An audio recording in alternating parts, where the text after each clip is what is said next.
السلام علیکم۔ شروع کرتے ہیں اللہ تعالیٰ کے بابرکت نام سے جو بڑا مہربان نہایت رحم کرنے والا ہے۔ لاکھوں کروڑوں درود السلام نبی اقدس حضرت محمد صلی اللہ علیہ وسلم کی ذات اور ان کی آل پر۔ ناظرین، آپ دیکھ رہے ہیں میرا چینل ابو موسیٰ ولاگ اور میں مخاطب ہوں آپ سے ابو موسیٰ عبدالحفیظ۔ میں کوشش کر رہا ہوں گزشتہ کچھ ماہ سے کہ میں روزانہ کی بنیاد پر قرآن مجید کا ایک رکوع تیار کر کے ترجمے کے ساتھ یہاں پہ یوٹیوب پہ لگاؤں۔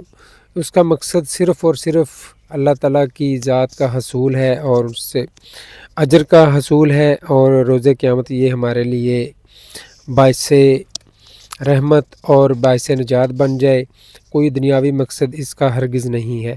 اور جو دوست ترجمے کے ساتھ ڈیلی ایک رکوع پڑھتے ہیں، میں اللہ تعالیٰ سے اجر کی امید رکھتا ہوں، اور وہ دوست اس کو آگے شیئر کریں گے تو وہ بھی انشاءاللہ اس کا ثواب کماتے رہیں گے۔ تو ہم شروع کر رہے ہیں کل سے سورۃ رعد، اور ہم سورۃ رعد کا تھوڑا سا تعارف جان لیتے ہیں اور اس میں دیکھ لیتے ہیں کیا بیان کیا گیا ہے۔ سورۃ رعد قرآن مجید کی 13ویں سورت ہے اور 13ویں ہی سپارے میں یہ موجود ہے، اور اس کی جو آیات ہیں ان کی ٹوٹل تعداد 43 ہے، اور 15ویں آیت میں سجدہ بھی آ رہا ہے۔ ہم نے اس سے پہلے سورہ یوسف پڑھی ہے مکمل، اور اس کے بعد انشاءاللہ ہم سورہ ابراہیم پڑھیں گے۔ اچھا جی، تو جو اس کا نام ہے، اس کا جو سورۃ رعد کا نام ہے، آیت نمبر 13 میں استعمال ہونے والے لفظ رعد کو اس سورت کا نام قرار دیا گیا ہے۔ اس نام کا مطلب نہیں ہے کہ اس صورت میں بادل کی گرج کے مسئلے پر بحث کی گئی ہے، بلکہ یہ صرف علامت کے طور پر ظاہر کرتا ہے کہ یہ وہ صورت ہے جس میں لفظ رعد آیا ہے یا جس میں رعد کا ذکر آیا ہے۔ رکوع نمبر 4 اور رکوع نمبر 6 کے مضامین شہادت دیتے ہیں کہ یہ صورت بھی اسی دور کی ہے جس میں سورہ یونس، ہود، اعراف نازل ہوئی ہے، یعنی زمانہ قیام مکہ کا آخری دور۔ انداز بیان سے صاف ظاہر ہو رہا ہے کہ نبی آخر الزماں حضرت محمد صلی اللہ علیہ وسلم کو اسلام کی دعوت دیتے ہوئے ایک مدت دراز گزر چکی ہے۔ مخالفین آپ کو ذکر دینے اور آپ کے مشن کو ناکام کرنے کے لیے طرح طرح کی چالیں چلتے رہے ہیں۔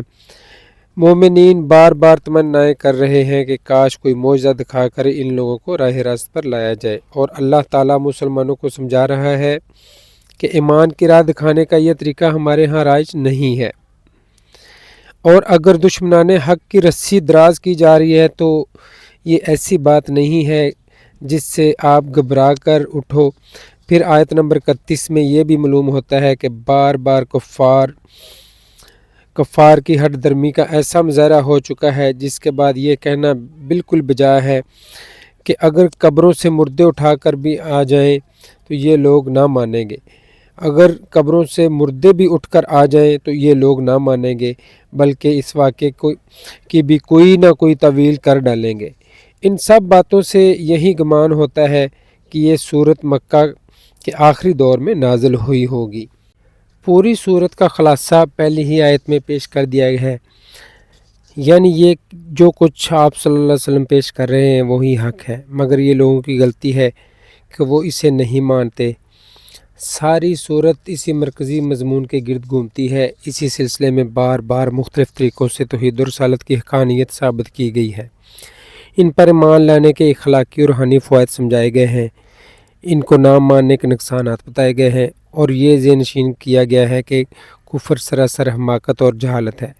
پھر چونکہ اس سارے بیان کا کام قصد مخص دماغوں کو مطمئن کرنا ہی نہیں ہے، دلوں کو ایمان کی طرف کھینچنا بھی ہے، اس لیے نرے منطقی استقلال سے کام نہیں لیا گیا، بلکہ ایک ایک دلیل اور ایک ایک شہادت کو پیش کرنے کے بعد ٹھہر کر طرح طرح سے تخفیف، ترغیب اور مشفقانہ تلقین کی گئی ہے، تاکہ نادان لوگ اپنی گمراہانہ ہٹ درمی سے باز آ جائیں۔ اور صورت میں جگہ جگہ مخالفین کے اعتراضات کا ذکر کیے بغیر اس کے جواب دیے گئے ہیں، اور ان شبہات کو رفع کیا گیا ہے جو محمد صلی اللہ علیہ وسلم کی دعوت کے متعلق لوگوں کے دلوں میں پائے جاتے تھے یا مخالفین کی طرف سے ڈالے جاتے تھے۔ اس کے ساتھ اہل ایمان کو بھی جو کئی برس کی طویل سخت جدوجہد کے وجہ سے تھکے جا رہے تھے اور بے چینی کے ساتھ غیبی امداد کے منتظر تھے، تسلی دی گئی ہے۔ تو انشاءاللہ کل ہم سورۃ رعد پہلے رکوع کا ترجمہ انشاءاللہ پڑھیں گے، تو دوستوں سے گزارش ہے کہ وہ اس کو آگے بھی شیئر کیا کریں اور اس سے فائدہ اٹھائیں تاکہ یہ ہمارے لیے راہ نجات بن سکے۔ والسلام، ملتے ہیں انشاءاللہ کل پہلے رکوع میں ترجمے کے ساتھ۔